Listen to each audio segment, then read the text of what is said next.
La Bretagne, c'est une vieille histoire en fait. Je suis devenu, comme je dis, un breton d'adoption. Naturellement, je l'ai peinte. C'est une Bretagne que je recompose.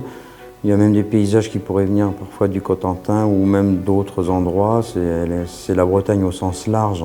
J'enlève le bruit, je fais des images calmes. C'est pas du tout lié au confinement de faire ça, c'était naturel chez moi en fait, de mettre très peu de personnages.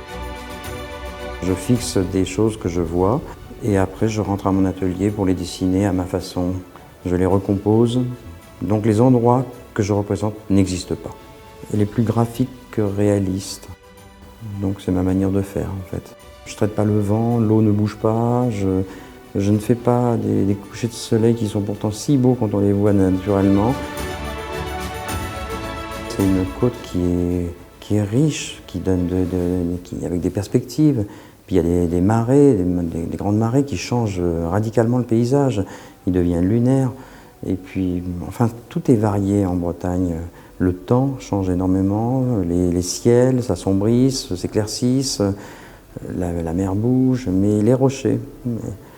Parfois, les gens me disaient que je dessinais des rochers noirs qu'il n'y en avait pas, et puis ils voient qu'en contre-jour le soir, les rochers deviennent noirs, et ils me disent « Ah oui, d'accord ». Ce que permet les paysages, c'est qu'on peut faire ce qu'on veut. C'est-à-dire que dessiner des rochers, des arbres tordus, je dis toujours, on ne dessinera jamais un arbre plus tordu que celui qui pourrait exister dans la nature. Donc ça laisse une liberté totale en fait. Alors que, si on dessine des villes, on est quand même tributaire d'une sorte de mise en place de bâtiments, de perspectives. C'est plus rigoureux en fait. Dessiner la nature, c'est libre.